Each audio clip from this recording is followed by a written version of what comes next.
Okay, I'm guessing I can start.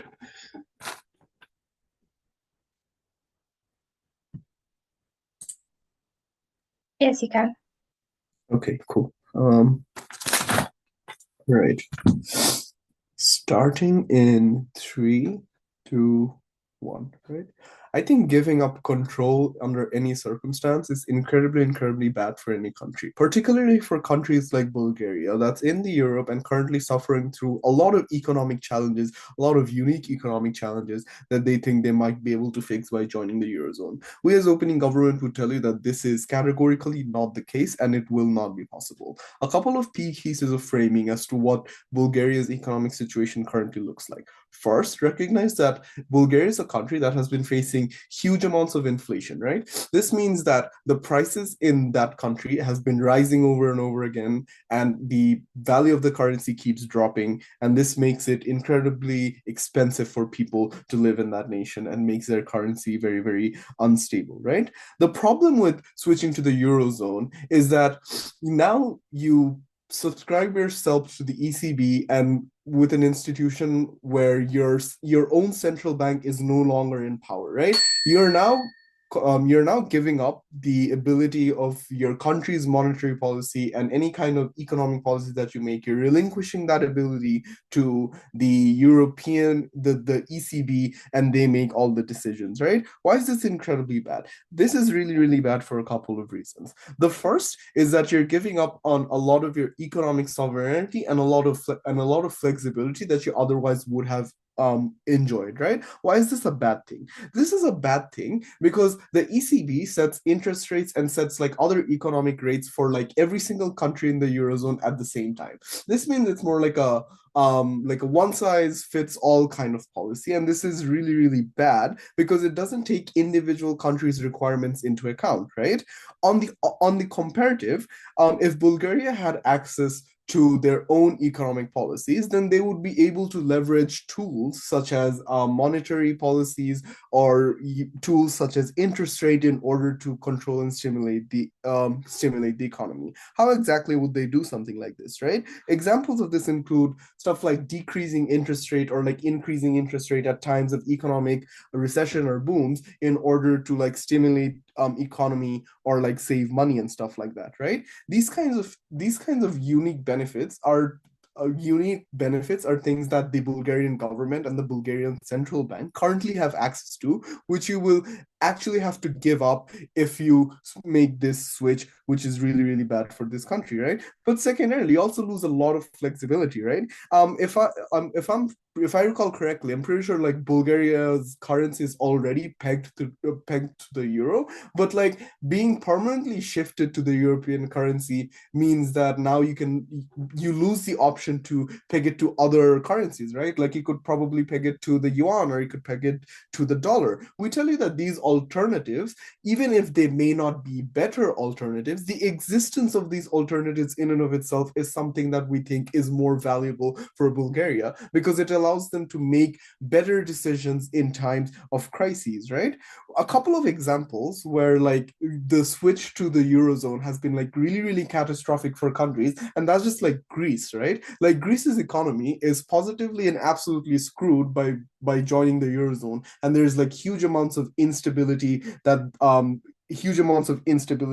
that this country is facing. We tell you that if Bulgaria decided to join the Eurozone at this really vulnerable time when there's already a lot of inflation, these kinds of problems could potentially be exacerbated, similar to what we have seen in Greece, and make life significantly more expensive for the Bulgarian people and take away their purchase power. Right. Second piece of constructive then as to how there would be a lot of bad PR and a lot of bad discourse around this within the country, which is incredibly bad for policy making in general. What do I mean by this?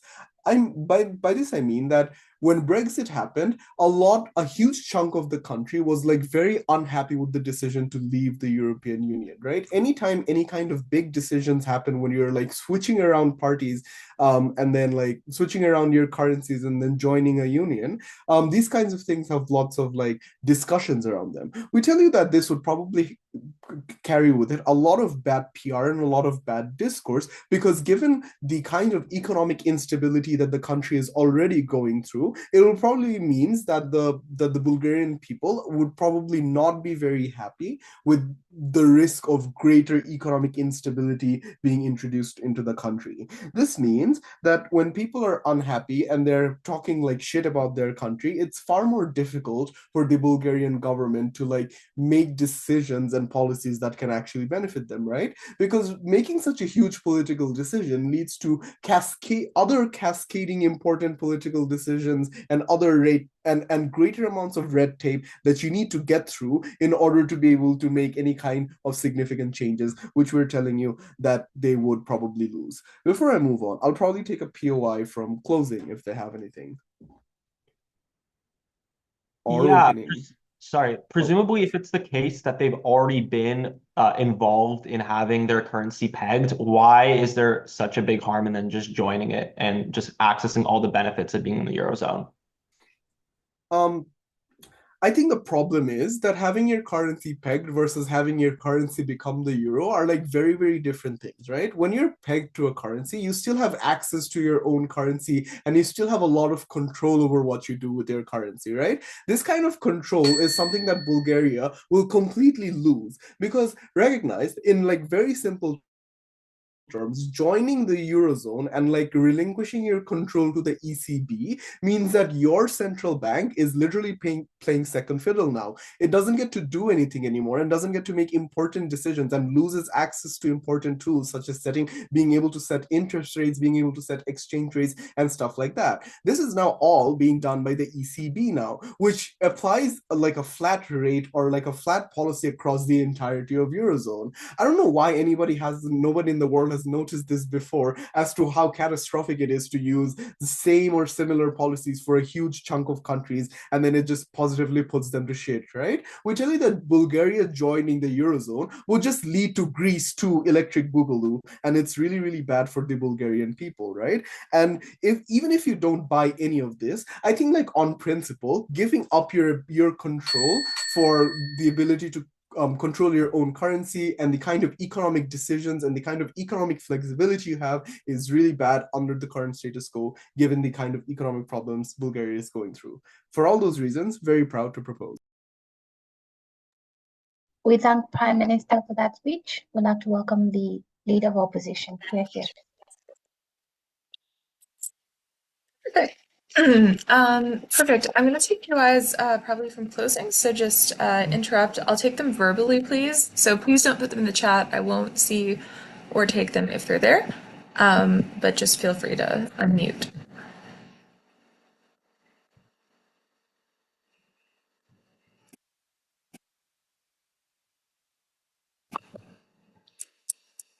I want to start by just taking out OG really quickly because I think they don't really understand what this notion looks like. Firstly, I think it's important to phrase that Bulgaria is already quite far along in the process of joining the EU generally and the Eurozone. They are part of the EU and have been for like 15 years. They just got into the Schengen zone like a couple of weeks ago. There was a big, CBC article with the ribbon cutting and all that kind of stuff. And now they are on the verge of joining the Eurozone. And OG is correct in pointing out that their currency is currently pegged to the euro. This is a prerequisite in order to join the Eurozone, in order to mitigate a lot of the growing pains that happen when you adopt a new currency. And so gradually, over time, they have become increasingly in step with the euro. They have adjusted their currency to be on par with euros so that when the switch happens, it happens as painlessly as possible. And this is probably part of the reason for some of the inflation that OG talks about. But I honestly don't think that they're able to give us any meaningful ways in which controlling your own currency, quote unquote, quote, is actually a good thing. So I'm going to do two things for you. Firstly, I'm going to just explain why being part of the Eurozone is generally going to be positive for Bulgaria, but also just generally for the world, because note, this is not an act or debate. But secondly, I'm going to talk to you about the specific wording of the motion, the fact that we were talking about abandoning the Eurozone, not just about choosing not to join in the first place. Because I think the fact that you're abandoning a decision that has been in the works for like the past 20 years is likely to have pretty substantial economic and geopolitical ramifications. Why joining the Eurozone is good. I think there are a couple of reasons here. Firstly, generally the euro is going to be a much more stable currency than whatever local currency Bulgaria currently uses, because Europe is a more diversified economy, and so sure, maybe Bulgaria doesn't do well, but France is going to do well. That will prop up the value of the euro and allow the people of Bulgaria to have good purchasing power. Secondly, though, I think you actually get substantially more foreign investment happening in Bulgaria when it uses the same currency as the rest of Europe, because for a foreign investor from like France or Germany, for example, it's a lot less risky to invest in another country when you can use your home currency and you don't have the risk of whatever investment you're making, in addition to the risk that the currency could go up or down. And so I think you get substantially more foreign investment for that reason alone, but also because now foreign investors don't have to deal with like the bureaucratic nightmare of converting currencies. They don't have as many transaction costs. I think this makes it substantially easier for you to get investments from other rich European countries in Bulgaria, which are needed to grow the local economy. It's probably also easier for your workers to have mobility between different countries. Finally, though, like the best argument Gov makes is that generally it's just bad not to have too much control over your monetary policy. I don't think they give us any specific examples, and I would actually posit that firstly, I think Bulgaria meshes pretty well with status quo European monetary policy in the sense that they're geographically in the same region. They're a relatively advanced economy on par with lots of other EU members, places like Romania, which is also looking at joining the Eurozone.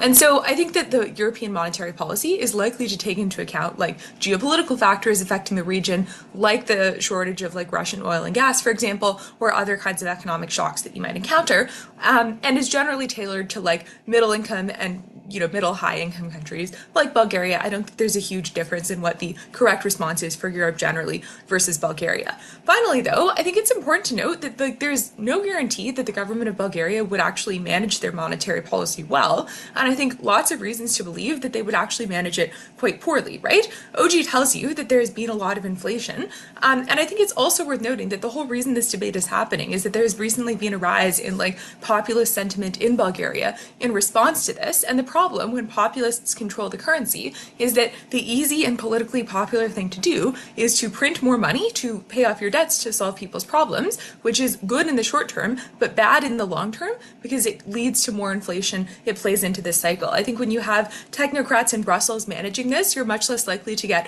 bad monetary policy decisions because they're just less susceptible to things like populist political waves, which means you overall get a more stable currency and avoid the harms of a serious currency crisis. I think we're winning on this. Secondly, though, it's important to note the motion here is about abandoning. This is a 20-year process where you have spent literally decades begging to be admitted to the Eurozone. You have taken all the necessary preliminary steps, like pegging your currency, like adjusting your electoral system and allowing European observers in to look at this. I think if you suddenly abandon your plans that have been in the works for decades, this is going to be quite bad and destabilizing economically, right? Firstly, I think you see pretty substantial investor flight because all the investors that moved into Bulgaria in the expectation that the currency would soon shift over, that it was becoming more integrated with the common European market, are now uncertain of what the future holds. The step of leaving the Eurozone, I think, paves the way for a future for future steps away from Europe. So maybe you don't join the Eurozone and next year you're going to leave Schengen or you're going to leave the EU.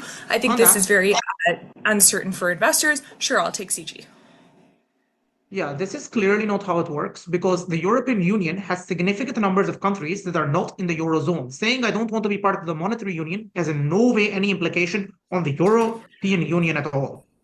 No, but the problem is that when you have previously said, we'd love to be in the Eurozone, please let us in, and then you do a 180 and you say, never mind, we actually don't want to join when you are about to join, this is kind of scary. It's uncertain for investors. Similar to Brexit. It's fine, they never joined the Eurozone at all. But when they suddenly pivoted on the idea of being part of like the Schengen space or being part of the EU generally, this was a little bit alarming to a lot of investors because it was unclear what the future holds. I think even if you say we draw the line at not getting the euro, we stay in everything else, I think a lot of investors probably don't believe you because those same populist sentiments are in place. You see electoral turmoil. It's quite possible that the next government could support taking further steps away from Europe. And I think that uncertainty has a chilling effect on investors and in some cases causes existing investors to pull out, which is obviously bad economically. Finally, though, geopolitically, I think this is generally quite negative, right? Firstly, I think it makes Europe look a little bit weak. It conveys the, even if it's not true, I think it conveys to the world that there are lots of countries in Eastern Europe that maybe have some anti-European sentiment that would rather be close to countries like Russia. This is like the popular narrative pushed right now by the opposition in Bulgaria. And I think this is bad because it weakens Europe and it creates a stronger and more emboldened Russia that is more likely to be able to do things like sign economic deals with these countries, try to rig their elections, get more involved politically, and in the extreme, I think, pursue more military aggression. Finally, though, insofar as you now have, I think, less pressure to join the Eurozone, you likely also have less scrutiny by European financial institutions to make sure that you're managing your money well, to make sure that like electoral processes are fair and democratic, for example, all of which I think enables backsliding both on the monetary front and also politically incredibly proud to oppose.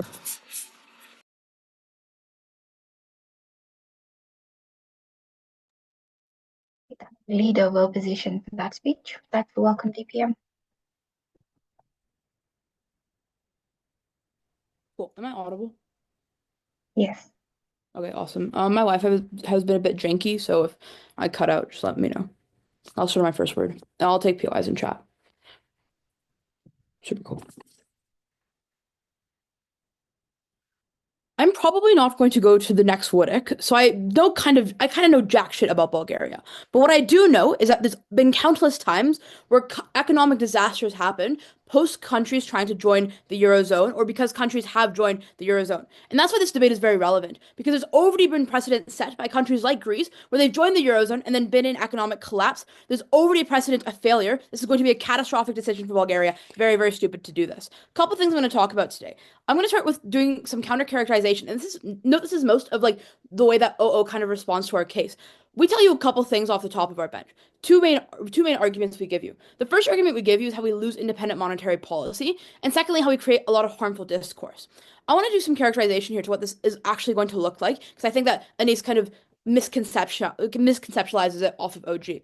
Two things. Number one, this is going to be a massive move. So even if we already have the preparatory planning in place, this is still a very, very large move that happens. We need to upheaval like current monetary systems and allow decentralization. This is more than just like cutting a ribbon. This is literally us taking our entire central bank, giving the entire control to like the European Central Bank, and then just being okay with this massive, massive shift. This is a lot of change that's happening. It means our entire system has to be converted from like what we're using right now in Bulgaria, I don't actually know what it is, to like the euro. But even if we're already into this process, we probably shouldn't decide this based on like a sunken cost fallacy. And the intuition pump here is simple. I can like spend as much time as I want to doing like very, very stupid things. It doesn't mean I should like continue doing that stupid thing. So then like if I'm in like a terrible relationship, I probably shouldn't like, continue to be in that terrible relationship just because, I have like put time into that. Very, very simple. The second thing I want to say though, is that there's a big difference. There's a large difference between pegging, the difference, between pegging and actually implementing the euro is control. Why is this good then? And why is control something that's very, very important?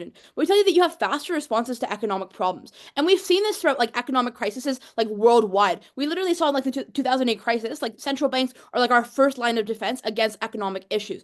But secondly, and more importantly, it means that we have the citizens in mind when we're making decisions. Note that the Eurozone is a very, very large zone of countries. There's like 20 plus countries in this place. They're probably not going to listen to like what Bulgaria needs. And instead, they're probably going to prioritize places like France or Germany, either because of their larger populations or because they have more control in things like NATO and things like EU, or because like they're more dominant countries in that sense. There's absolutely no reason then why we're going to get positive policies for Bulgaria. In order for OO to take this debate, they need to very clearly explain to me why we're actually going to get like positive policy making, or why like there's going to be more depth than just like implementing the euro. Because we've shown you that before, the euro has already been like harmful. I'm going to explain later why that's like even, I'm going to explain in a second why that's even worse. Cool. That were like their main responses. Again, and our second contention here on like getting discourse kind of like largely goes unresponded to.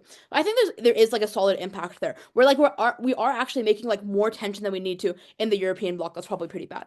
OWO talks about like four general things. The first thing they talk about is foreign investment. I have two very clear responses to this. Number one, because Bulgaria is literally overly pegged to the euro, there's already currency stability. So if you're saying that like because like you implement the euro is going to be like very, very easy to foreignly invest, this is like literally what's already happening. There's already stability. There's already incentives there to invest. But secondly, a lot of countries in Europe get a lot of investment without being in the euro. Literally look at Switzerland. It has like hella foreign investment because people trust Switzerland and they're in like fucking francs. So it doesn't really matter or not whether you're in euro, whether you're in euros, but the amount of stability you have. Now, notably, the thing that's probably actually going to deter foreign investment is the fact that there's an immense amount of inflation happening in Bulgaria right now. And Anais, like, she concedes that this is happening because of like the pegging to the euro. So if we're already seeing negative effects in the economy, it makes absolutely no sense to why we'd continue to allow these negative effects to actually harm us and harm our citizens. The second thing that they try to talk about is like European monetary policy and how we overly align in this case.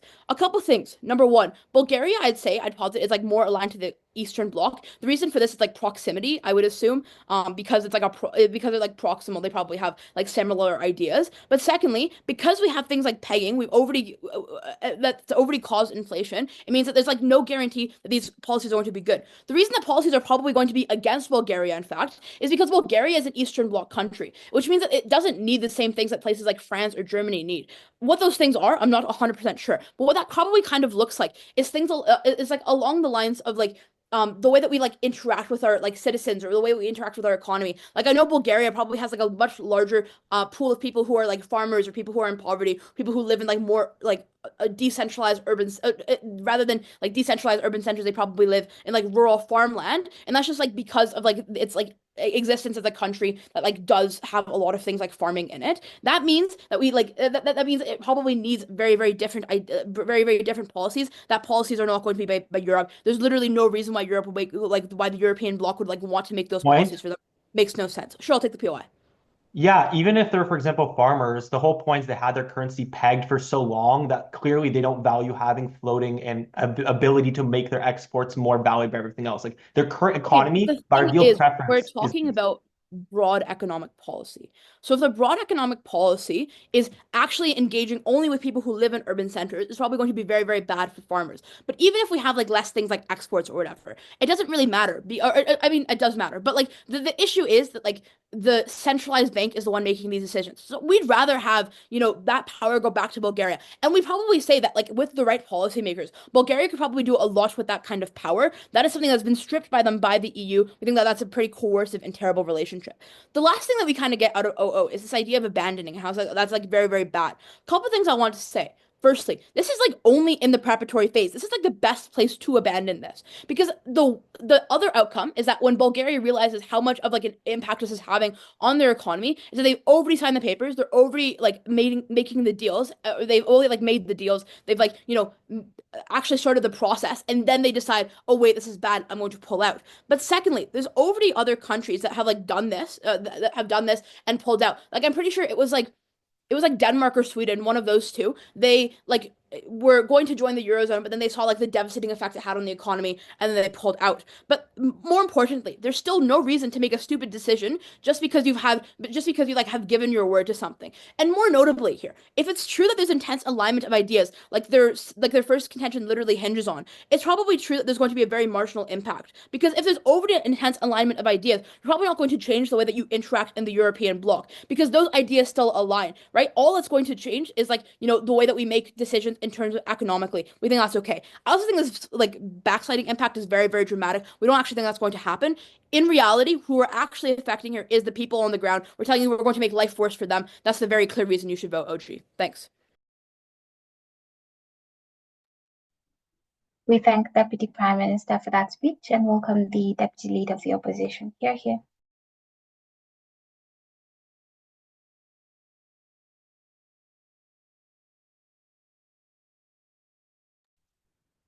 Okay, just give me 1 second.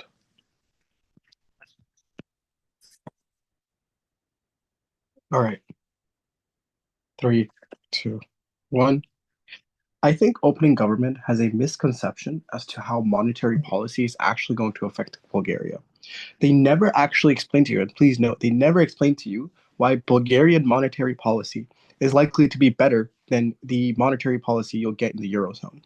Anais also tells you why Bulgarian monetary policy is likely to be bad. A few things on OG first, and then I'll move on to rebuilding the case. Firstly, they tell you about giving up economic sovereignty. One, this is probably not a bad thing. Why? I mean, A, you reduce things like transaction costs. It makes it significantly easier for you to do things like trade because you're lowering all these barriers who want to, like, you're lowering all these barriers for investors and for people who want to trade. They said this is particularly crucial. The second thing is the EU is likely to be much better at monetary policy. Anais has already explained this to you. OG never engages with this. What did Anais actually tell you? Firstly, you're held accountable by many different countries. You're held accountable by like France, Germany, and Spain, and like many other large economies within the EU. They're going to do things to you like because of this, and so the technocrats in Brussels are more likely to be far better at handling these kinds of situations than Bulgaria. The second thing is there is much greater risk and pressure on the EU central bank. That is to say that because you have many countries within the EU and this currency affects a lot of people, you have diverse markets, it means that this currency needs to be maintained properly. This means that the economies of the EU need to be maintained properly. There's much greater pressure on the EU central banks to do this. The thing is, Gov tells you you can just peg it. Problem is this is symmetric. This also decreases power on your own currency anyway. Like you reduce your ability to do things like increase or decrease interest rates when you just peg it. You're essentially saying your currency is going to follow the trajectory of another currency. You have far less control over it. The moment you unpeg it, it means that you're going to cause lots of inflation and lots of deflation, like lots of monetary policy that's just going to go out of control because there is a lack of control that exists in the status quo. Secondly, they never actually explain, why Bulgarian monetary policy is actually then likely to be better. Anais gives you a number of reasons why it's likely to be bad. Firstly, Anais tells you about the populism, in that when populists get control, when populism in Bulgaria, when populists get control over things like the central bank, they're likely to do extreme types of monetary policy to please the masses in the short run, because that is how they gain their political dues. Which is why I think OG is then out. The last thing I would like to mention is to give you the example of like Greece and its economic crisis. The problem here is that Greece uses the euro. It was bailed out by Europe because of the fact that it was part of the Eurozone. It's easier to do things like this when you are part of the EU. Okay, moving on. I think that the harms they cite, like inflation, have already happened. You likely aren't going to be able to undo these harms suddenly if you leave. Okay. Moving on to things like uncertainty and why this actually is going to lead to economic harms. Anais has told you about the investors, and investors generally care about predictability. And markets are when they become unpredictable, they start to pull out. Now, Gov tells you that this is, or CG, like they tell you that this is not going to be how it works. That investors investors have already put in their money. The problem here is that because even though this is even though you're using the same currency, the fact that joining the Eurozone massively changes the way you trade. It does a lot of different things to your economies. And over the past 20 years, you made a plan to join the Eurozone. It means that investors were getting ready for you to join the Eurozone. They made all of their bets on the market for you to join the Eurozone. And at the last minute, if you suddenly leave, investors are going to start thinking you're incredibly risky, and they're going to want to move out. They're going to start either pulling out investments from your country, and secondly, there's going to be a decreased amount of investment coming into your country because investors are going to feel like you're going to abandon them anyway. Lastly, then, you're just going to have a worse currency. Why is this the case? Note that in the Balkans, you probably have a competitive market, right? Presumably, you need to trade in order to have your economy to grow. Trade is probably already expensive.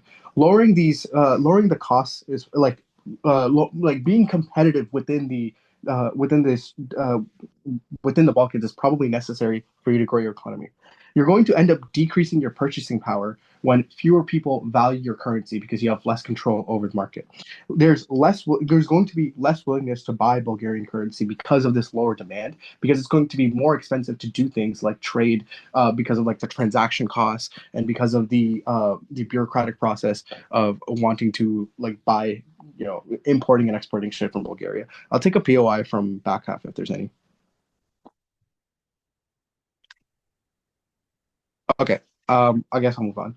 Anyway, finally then, on global perception. Sorry, Firstly, POI if you still want it. yeah, is that a POI? Yeah, that's a POI. Okay. So just to be clear here, what do you think is the main form of exports that Bulgaria currently has right now in their economy? Okay, I actually don't know. Okay, I don't know, but presumably Bulgaria exports shit. That's not very different from the rest of the Balkans because they're in the same geographic area. I think that Bulgaria probably cares about the exports in some way. Okay, anyway, I'm gonna move on. Why does at the very minimum, why does perception actually matter? Like it's why is it then geopolitically bad? Firstly, I think Anais already told you that it makes Europe look bad and Russia becomes politically bad. Why is Russia likely to do bad things to you? Because firstly, it makes you look weaker because now you're decreasing your relations with the European Union because you're abandoning all these plans already. It means that these countries within the EU are less likely to support you in the future because they think that you're unwilling to like move forward with any sort of plan there is. And also, there's just going to be it makes you weaker geopolitically, and so it's more likely that Russia will now do like bad things to you. They're more likely to do things like invade you. Even at very minimum, it makes it look like you're anti-EU or you're anti-West when you're not actively when you've actively been trying to move in with the EU, but then you suddenly then move out. And so the EU will be unwilling to then let you join in the future because of this. So at the very minimum, it probably means that Europe looks weak. It means that you also look weak, which makes that Russia will probably look a lot stronger, and that increases political bargaining power for countries like Russia. With that said, proud to oppose. I thank the Earl for that speech. Member of Cabinet. Cool. Can I be seen and heard? Hold on. Yes, I can. Amazing. Amazing. Yeah, POIs. I'll take someone at 5. Just POI me in the chat. I prefer not like being 3, 2, 1. So the fun thing about pegging is that it isn't pegged at a 1-to-1 ratio. The way that pegging is often done is that the lev is pegged at a 1:2 ratio to the euro in status quo, where the lev is significantly less expensive than the euro. But even more importantly, given that you maintain control, abandoning the Eurozone means that you can move away from the peg for policies that are positive for you and outside the house. The first burden that closing government is going to fill in is just why it is the case that you're likely to maintain your policies well, and that this isn't about necessarily on-side opposition doing this badly. There are 3 specific mechanisms why your central bank is likely to do this reasonably well and are likely to account for local interests. Firstly, central banks aren't elected. They're normally bureaucrats on either side of the house. That's because you often need long-term civil service careers in order to have positions within the central bank. These are financial economists who are often appointed for long-term in order to be independent from things like political pressures. This responds to the opening opposition claim of, guys, populists will just print money. The Federal Reserve is Jeremy Powell, not Donald Trump, as part of it, which is why you're often able to have significant amounts of political independence. Secondly, it is just true that localized central banks have more local knowledge and responsiveness. This is incredibly important because you're often able to tailor your policies to the local market and challenges. That is to say that you know significantly more about Bulgaria and the policies that it requires, that you know that we need to tax at a certain X rate, versus the ECB, which just does not have that kind of information because they weren't educated within Bulgaria, because they didn't have economists selected from the area, and therefore it's unclear the extent to which their policies are actually likely to be good, even if the ECB wanted them to be good within the first place. But finally, you just want directly accountable to Bulgaria in and of itself. That is to say that the KPIs of the central bank on our side of the house aren't European investment, it is Bulgarian investment. It is Bulgarian national growth. So the fundamental nature of the KPIs themselves adapts to the Bulgarian economic context on our side of the house. And notably, if you do a bad job of those KPIs, you are likely to be fired, given that you're relatively an American institution at the point where the central bank relies on things like bureaucracy to continue functioning. Note the comparative here. The ECB could have really good incentives, but at the point where it has really good incentives, it still has to account for the entirety of the Eurozone, that its KPIs are still fundamentally set within Brussels as compared to within Bulgaria, which means on a comparative, it is less likely to be as accountable to the local people. Given this, I want to now chat about how Bulgaria makes most of its money and the way that we engage this debate. I want to start by framing how Bulgaria makes its money. Because the vast majority of Bulgarian money isn't coming in from service sector or high value-added manufacturing. That's because obviously it is still a relatively developing country. It was part of the Iron Curtain industry past, and it is part of the Eastern Bloc's opening government missions. There's primarily low value-added manufacturing, such as pharma, metals, and mining, ton of tourism from Europe because it is quite cheap relative to others. Now explain why this gets significantly more expensive and that this is particularly harmful. The first thing to say is that the lev is currently set at a lower rate than the euro, and this is effectively the main reason why Bulgaria is a good destination. Why is the euro more expensive than the lev? Two specific reasons. Firstly, the euro is based on a multitude of currencies which inherently enhances stability for investors, which means on a comparative, yes, investors want to buy more, but this does push up the price of the euro significantly. Secondly, Bulgaria's economy is just weaker than the European Union in general, so it is likely the case that the euro is going to be more expensive than the lev, especially when France and Germany import a significant amount and want to have their purchasing power be relatively high. Why is this absolutely damning for side opposition? Firstly, this makes your exports significantly more expensive and you rely on them to get significant amounts of money. The response we get from opposition, and this is both the OO and the COPOI, is, guys, trust us, pegging works, and even pegging for the past several years. Why is it the case then that Bulgaria has passed and pushed ERM2 forward like 3 times? We would posit that this kind of thing, yes, you might have been wanting to join the European Eurozone. This does not clarify that this is actually good for you. When you did try the pegging, it has massively increased inflation. We think taking away from that is necessarily good. What then happens within their world? By increasing the price of the euro in the international market, adapting the euro, countries that previously bought from you for things like metals, things like mining, things like agriculture can no longer afford it. They often shift to alternative sources, which means that your exports decrease massively on side opposition. This is particularly harmful, especially for things like tourism, where people used to visit you because it was cheaper to do so than other comparative areas. So on our side of the house, we continue having those exports. We continue having that investment within our world. Finally, though, and this is really important, investment gets worse within their world. The reason for this is quite obvious. When you're investing in euros, it is no longer as cheap to invest within Bulgaria because you need to spend euros to build your house. You need to spend euros to build your factory, which is significantly more expensive. Notably, this means investors don't want to invest to the same extent at the point where it is more expensive on their side of the house. I want to weigh this against the opening opposition case on transaction costs and stability. Firstly, I just want to gut check this. The vast majority of investors still invest within developing countries because there are a massive number of returns and because production costs are lower. We would posit that investors care significantly more about the costs of things as compared to whether you're going to be pegging to a random currency or not. We think they care more about that. Secondly, the margin on transaction costs and stability is relatively small because you're still part of the European Union, which means that you have relatively large amounts of stability on either side of the house. The question is the significantly larger margin on cost that they incur.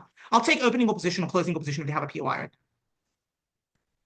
5, 4, 3, 2, 1. So no POIs. Cool. I've weighed that claim pretty well. Second claim that we're going to make is about deficit spending. And I want to be exceptionally clear. Part of joining the European Union is lowering your debt to GDP ratio and lowering the amount of deficit spending that you engage in. We would posit this is really harmful for countries that are transitioning into developing economies. Notably, on our side of the house, Bulgaria needs local economic stimulus. That's because you need to spend a ton of money from the government to subsidize industries, unemployment, and deal with inflation. What you need to do effectively is build up things like infrastructure and build up things that necessarily like subsidize your local farming industry, subsidize your local tourism industry in order to make it continue functioning. The problem inside opposition is that you cannot engage in this because obviously when you want to control your deficit spending, when you need to control the public debt to GDP ratio, you often have to slash things like social services, but you also cannot continue funding industries that you want if you want to be part of the Eurozone. This is really, really bad in 2 specific ways. Firstly, often local social services get significantly worse on their side of the house. And local infrastructure gets worse because you're unable to continue funding to build these types of places, and this massively impacts rural areas. But it's even more important, populism. Because when populism does happen is when you can no longer fund these types of places, when the local industry dies, when you can no longer adapt to the European context because you're outcompeted in the market by France and German goods. Comparatively, they worsen populism massively. Very proud to propose.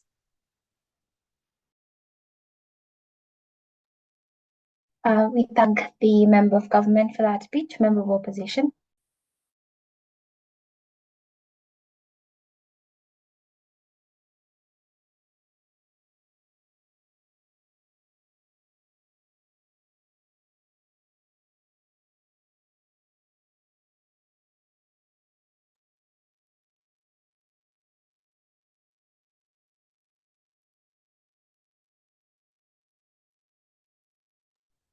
Member of Opposition.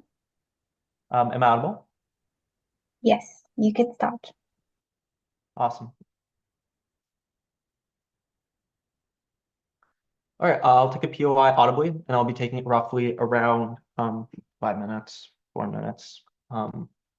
All right. I'm going to be starting in 3, 2, 1. I'm going to make this debate explicitly clear why only opposition teams will be advancing in this round. Let me first take out opposing government's silly extension. Firstly, I want to point out a gaping hole because this sounds like a great argument at face value, but isn't. They suggest that the euro is more expensive than the liv because the exchange rate currently of the liv, I have no idea what it is, but is like, let's just say like 2 or 3 to 1 to the euro. The problem is that they have no understanding as to how currency works. Just because it is pegged at a certain rate doesn't mean that the actual value of a currency and reflected in terms of its purchasing power, economic strength, isn't actually equivalent. So just because it says 2 to 1 doesn't mean it's actually practically speaking that the euro is worth, for example, in real terms 2 to 1. For example, it could just be the case that the water bottle's priced $2 in this area in Bulgaria, and then €1 in like France. But that still means the value of the currency is fundamentally the same. Why is it structurally speaking fundamentally same? Because as opening opposition pointed out, they for decades, and opening government, every team has pointed out, for decades, they have pegged their currency or whatever amount of time, for years, I don't know. They've pegged their currency already, so the value has become equivalent. Why is this important? This knocks out all their case. Don't let them get away some bullshit whip extension on this, because fundamentally speaking, that's not how economics or currency works. Their exports catastrophically decreasing the argument because they think that the currency is worth less, even if by margin it's worth less, is not true, or at minimum is nowhere near the magnitude to the harm that they suggest that actually exists. So ultimately, the shift is not significant. The next thing they talk about is deficit spending and how you want to engage in local economic stimulus. The problem is that they're trying to address problems that don't exist. If it's the case that you've already had a pegged currency and been part of the European Union, the Schengen zone, free market trading, that means a lot of these industries that they're claiming exist that need to be protected do not exist already as a result of market specialization. That is, when you engage in free market trading on the international market, and after that, you have certain countries that are specialized in producing certain things. For instance, in the Eurozone, you might have France specializing in one thing, Germany specialized in another, and you've already been engaging in these practices. That means those industries don't even exist. What they had to argue then and prove is that it's in the interest of, I guess, the population of Bulgaria in general to suddenly specialize and become protectionist, even though they have no capacity to enforce this like the United States does, because they're not, for example, the global reserve currency. They're not the largest market, even in their own region, etc. So it's better for them to remain specialized in the way they do, and they get that better when they actually join a monetary union and being able to, for example, decrease the types of costs associated things. Lastly, they say that you could tailor policies to the local market and economy. These are just generic arguments for like current, like for like free floating currency, right? Like, one, there's a revealed preference and a revealed structural preference on the part of the Bulgarian economy that they've already been pegging, and it makes sense. Two, they still have fiscal policy to some extent to influence. And three, like most of your trades with Eurozone countries, a floating lev would introduce unnecessary exchange risks for exporters and importers, which is far worse for you, because if you already are super dependent on your trade in this area, then it shouldn't matter necessarily about your local market protectionism. It should be upkeeping and making sure that industries that already exist are going to be the strong ones and perform well. That being said, closing government's clearly out of this round. I'm now going to move on to extension to prove some benefits, explain why they're better than opening oppositions. What is the problem with opening some of opening opposition's case? Their case on backtracking was fairly pointed out by opening government as temporary and purely dependent on the value of the actual decision. That is, sure, I agree with opening opposition that there's going to be like some issues in going away from the path dependency of, for example, already been doing this for a long time. But the thing is that presumably, if government is correct in saying that this is an objectively bad thing they've been doing forever, then clearly we have to analyze the merits, the long-term value of, for example, joining this and what benefits those pose. That means I'm out going to weigh that case on long-term benefits that I think are far more important. So what is the necessary pros of joining this monetary union? I think the key thing, firstly, is that you're able to have your reserve currency be the euro instead of live. This is important for two reasons that opening opposition didn't point out. The first thing is that the increased liquidity, because of more people transacting in this currency, means that you're able to price in assets and provide loans. It becomes much easier and much more flexible to run your economy. But the more important reason is international credibility. That is this. This is the most important mechanism in this round. Opening government acknowledged that, for example, we had an inflation crisis instead of opposition. Opening opposition provide no fix for this issue besides saying, well, it already happened before. The problem is that as a smaller local economy, you are definitely going to be subject to external forces and internal disruptions a lot more because they have a lot more outsized effect. This is like California having a crisis in the United States, or like, I don't know, Mississippi, a smaller state. This is like a small country where anything happens, it could create much more of a crisis. What is our mechanism to solve this? Politicians in other countries suddenly care about your domestic bottom line and your domestic policies because of the fact that their currency is your currency. That is, now you have a mutual obligation and mutually assured destruction effectively. That if you are not having a good economy, the reputation of the currency itself could be hampered and harm their economies too. Why is this important? Because ultimately, once you join this monetary union, this creates an automatic solution because now they're more influenced and engaged in this, creating a level of stability and engagement. They care more about what happens in your politics. They care more about what happens in your economics. Given that this House believes that motion, I don't really give a fuck about other things. Ultimately, there's more stability that's created through the influence of politicians and also the investment community of the Eurozone, who now want to make sure that their invested assets and their currency that exists in, like, for example, if France is not going to be affected by what's happening in your place, it creates a level of stability, checks and balances, etc. Secondly, you get access to Eurozone safety nets. Once you join the Eurozone, you get their financial support mechanisms like the European Stability Mechanism. This is really important because Bulgaria institutional backing with limited reserves cannot do this on a free-floating basis. So the inflation risk, the small country risk, these become far larger crises on their side of the house they can't deal with. There's also stronger interdependence effects of sharing currency. Yes, they might respond, but you're part of the European Union, so they're going to help you anyways. No, because plenty of countries are dependent or are trading with others, but because this is a smaller country, they don't care as much. But when your currency reputation is dependent on each other, that creates an added layer of incentive that they care about. Ultimately, this means you have access to Eurozone safety nets, which means we prove uniquely on closing opposition that in times of crisis or economic instability, which are far more likely for a smaller country like Bulgaria, you have the ability to deal with it properly, meaning that you don't get to all the harms of economic instability, like a drowning crisis that goes spiraling downwards, for example, inflation and not being able to meet that, or for example, decreasing production, countries moving out of investment. Lastly, a quick response to OG. There's a one country, one central bank policy within the European Union, Eurozone, which means that like your opinion matters just as much as any other bank. So ultimately, you still have a lot of decision-making sway. Ultimately, all this suggests why, comparatively speaking, you have more stability in our side of the house, better mechanisms in opening opposition, clearing the way for us to advance. We thank the member of opposition for that speech. Government Whip, you're up.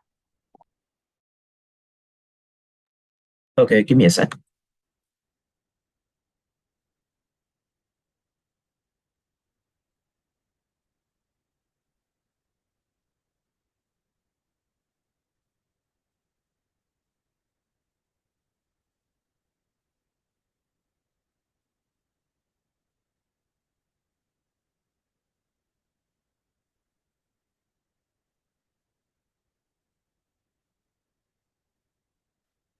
All right, 1 second, sorry.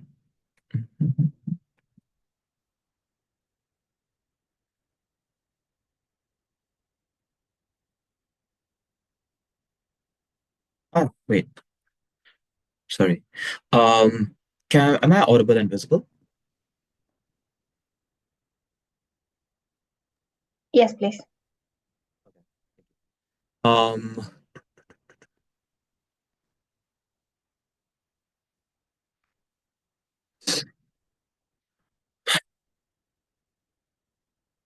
Starting my speech in three, two, one, go. I'll take out CO first because they're very silly. First of all, their responses to our extension is absurd. Their first response is because you have been pegged to their currency for 20 years, hence the real value of your currency is fundamentally the same as with any others.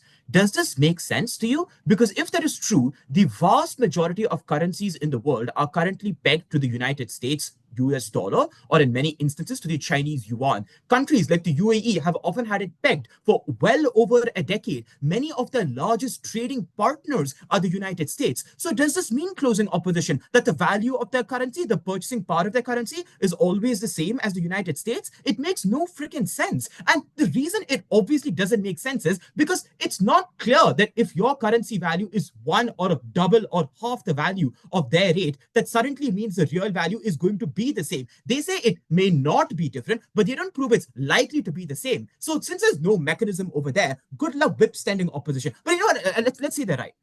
Muzi already preempted this. He said, we are quite happy to abandon the peg in many instances. And the reason why we are quite happy to do so is because opening opposition, whom you cannot knife, have said that to abandon the Eurozone in many instances is also to abandon the peg. This is said in the DLO speech. Our claim is this is perfectly fine. And hence the decorrelation is what allows your currency to be valued at a lot lower rate.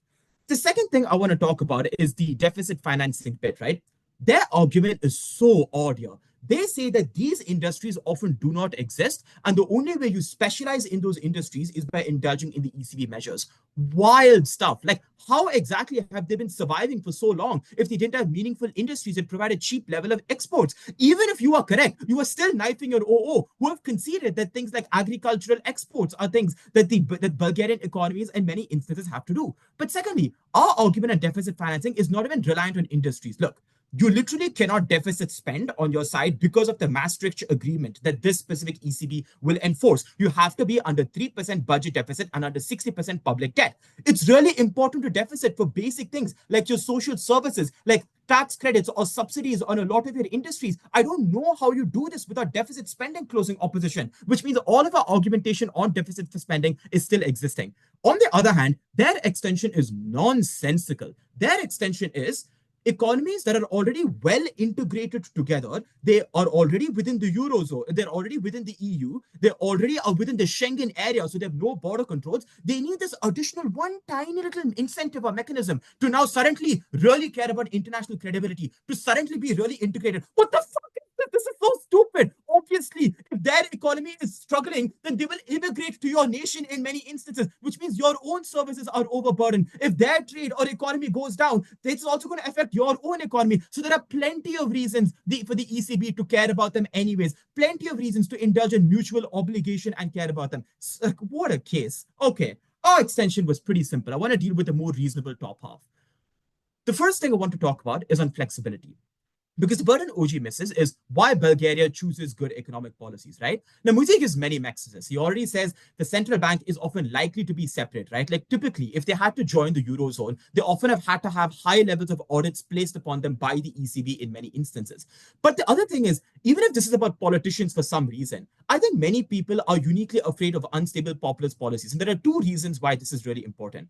First, being populist has short-term consequences, opening opposition. Your bond yields can often go down. Your credit ratings can drop because investors are super skittish. They see that the value of your currency is fluctuating significantly the second you start printing money in many significant instances. So you often cannot borrow your future loans at the same rate because now your ratings have been degraded to junk. It has very short-term clear implications on you. But I also just feel like your people are uniquely frightened or of highly unstable or quick policies. A lot of people are already skeptical towards the Bulgarian in a government for past, corruption measures in many instances, which means I think they're already not going to ask for policies that are exceptionally populist, that indulge in huge amounts of spending towards them. I think what they would prefer is the stable growth, the growth of ensuring a good quality job and a job that's often going to be there in the long term. Hence, I do not even think populists, politicians, even if they are some of the determining arbiter, which I don't think they are, it's a central bank, they're not going to be so bad anyways. This proves everything in OG's case, right? I don't know how OG gets more flex. It doesn't matter if the ECB policies are bad and you can't get flexibility. If your policies are worse, then it just seems most important. Muzi proves that comparative anyways. But the second thing I want to do is I want to talk about the incentive analysis, the investors stuff from opening opposition, because I think this is the other bit that OG don't respond to, and I also think it clearly takes off. Now, I want to be charitable here, right? OO says that many investors care for a stable currency. They often care for keeping the same currency and they care for lower transaction costs. I think a far greater priority for the majority of those investors is to try and keep exports cheap, right? Because this is the fundamental way they make money, right? So even if there is some investor who cares for a stable European currency, they either can already get a stable currency in nations like France and Germany, or if they care about the unique comparative of Bulgaria, then they might still enter Bulgaria anyways, even if it's the lev, because Bulgaria always has a cheaper or lower pool or a lower labor cost pool as compared to Germany or France anyways, right? So the delta is not on opening opposition's kind of investors. The delta is on my kind of investors, which is one, the ones who have already invested in Bulgaria and now have to get used to not exporting their low value goods because the value of the good has risen significantly. And two, the investor who is buying the goods from Bulgaria at far cheaper rates. They often can pull out in many more instances. And the impact is far larger on scale. Oh, do you have a POI? Okay, I guess not. Yeah, sorry. It's predicted time. Yeah. I'm so sorry. It's predicted time. I'm so sorry. You missed it. I waited for 5 seconds. Okay, the impact on this is pretty clear, right? Everyone may talk about Bulgaria, but our impact is already much larger because when prices in a variety of inputs can rise significantly, because now it is a euro currency, because now it must be pegged to that euro currency, then it often means that many, many more people see the price of their own goods rise generally across the EU. Maybe it's been certain limited products, right? Certain types of agricultural inputs, certain cheap inputs within your low-level technology phones. But those are still important for a lot of people. And it's a far larger impact on scale than Topa, who I think are very centered around what is most beneficial for Bulgaria. But it is also obviously terrible for Bulgaria, right? Your investment significantly goes down if the main backbone of your economy is not going to be half as functional anymore, because now you not only cannot control the value of your currency, but the value of your currency is now suddenly increased drastically. But finally, we also want a deficit spending, I think, as I said before, right? All it just means is on our side, we don't have massive disruptions. People can still get social services. People can still get far more food and subsidies on the ground. On opposition, you cut that very significantly every time you have to keep to that limit for the next decade. Whereas on our side, we can often increase it when we need to help poor people. Many ways, closing comments winning.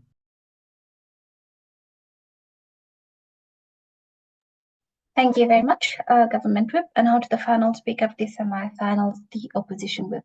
Here.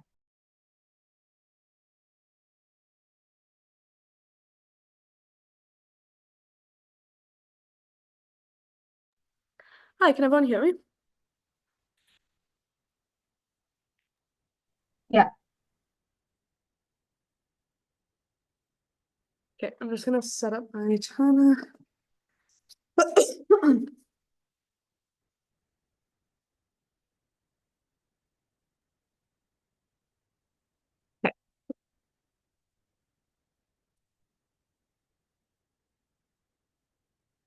My speech will start in 3, 2, 1. And now first I'm going to quickly take out OG, then I'm going to address CG, and then I'm going to go into what differentiates us from OO and why we cleanly win this round. Okay, so first on OG. I want to say, they are talking about maintaining just a peg. That is a terrible idea, and it is the worst version of being in the Eurozone. This is because it is just difficult to maintain pegs. It requires huge reserves to be able to engage in the open market transactions. So you're going to have to spend 1 to 10 times of your GDP just to maintain the currency. This is not worth it without also getting the additional benefits of the Eurozone that you get on our side of the house. We think this takes OG out of the round. We think they're quite clearly out of the round already. And we also think that we are just proving that the European market and the ECB is better on our side of the house than like the Bulgarian like national currency, which is also like, I'll address this more in our refutation to CG, but we think that because we take out CG there, we are also taking out OG, so they are out of this round. Now on to CG. Okay, they say that our extension is silly, but I will point out that they are completely wrong, and this is just like factually incorrect. They say that other currencies are pegged and are not necessarily cheaper, but the problem is that to prove that there is a different value, CG had to give more reasons than that, like saying that the exchange rate at face value is different. They've like Bulgaria has had this peg for a super long time. The economic conditions are not like that different from other European countries. And so the actual cost base of Bulgaria doesn't change just because you join the Eurozone. Bulgaria's wages, utility costs, taxes, inputs, and like everything else doesn't suddenly increase just because the currency changes, as they are saying on Closing Government. So for like things like factories, logistic companies, service providers, like the cost is still the Bulgarian level costs, even if they are paid in euros, just pegging it to like the European change does not actually affect this. Note also that when Bulgaria exports like quote cheap goods, it means they are getting value for money because the low wages and the lower production costs allow Bulgarian firms to offer goods more affordably than German or Dutch competitors. So that underlying cost advantage doesn't disappear with euro adoption. So their case is completely wrong. And non-exclusive. Even if you were to take it absolutely at its best case, at the very most, they get a one-time price adjustments, but given like the list of benefits that Daniel gives in the member of opposition speech, they are literally wrong because we are already proving why their currency is more benefited on opposition side of the house. We think even just like on long-term versus short-term weighing, they are probably like winning even if they do get like this small like price adjustment. Yeah, so essentially the reason why CG is out of this round is because they do not change the underlying reason why there is value in the economy. They are talking all of this like about how like Bulgaria being part of Europe is going to change the currency and therefore change the Bulgarian economy, but they are not actually changing any of the factors on the ground. They are just changing what currency these things are paid in, which isn't actually creating like any of the impacts that they say it will. So just based on taking out that underlying assumption of CG, like we think we already take this round out of them. But like rebuilding our point, the like government whip completely underestimates the difference of having like everyone share one currency or like caring about what happens there. We think we have like I think Daniel has adequately proven why like the European Central Bank and other like European like power structures will care more about Bulgaria on our side of the house because they are literally like part of yeah, so they are literally like part of the same currency, part of the same like economic zone, and like the economy is far more tied to it. So they automatically have these like incentive structures to care more about Bulgaria on our side of the house. Also note that like they have more resources that they will use on our side of the house. We have things like access to the Eurozone safety nets once we are in the Eurozone. Things like, as I think it was opening government helpfully pointed out, Greece, like these are things that will help you uniquely if you are in the Eurozone. So it is not just that Europe has more of an incentive to help the Bulgarian economy, it is also just that it has more capacity. They have more resources that they can put into this when you have access to like the European trading market, which you get way more on our side of the house. I think we have also already proven why it is exclusive to our side that you are able to access these benefits and be more a part of the European market. Note like the refutation to OG that I gave earlier on how like maintaining a peg is like you can't just maintain a peg. You have to also like you have to also like maintain like continue to work towards becoming a member of the Eurozone. So we think that our case is most important in this round, given that we are talking about a small country that is subject to more instability. You need Europe to care. You need Europe to help protect you. You need Europe to help your economy in order to be able to like gain many benefits, because like if you were just off by yourself as a small country, like you are probably not going to be able to be succeeding very well. Know that this is taking out like both OG and CG. Okay, and like I will also acknowledge here that Top Half keeps talking about like populism and inflation and all of these harms that are happening in Bulgaria, but we think that this is probably going to be happening less on our side of the house when you actually have like support for these issues. Everyone is kind of acknowledging that there are like many issues in Bulgaria that ought to be solved. We show uniquely on Closing Opposition why you are solving these more by getting the actual support of Europe and of the European Central Bank and of just having access to these economic markets. So we think that this also like puts us over okay. So I will note that like OO never explains sufficiently why like free floating currency is bad or why Europe is good. What Daniel gives you is a way more detailed case explaining exactly how like the benefits of like being part of the Eurozone outweigh the free floating currency. All of the mechanisms on like populists versus technocrats is not as good analysis as like all of the stuff that Daniel says on currency, which I will not repeat because I honestly don't think I have to.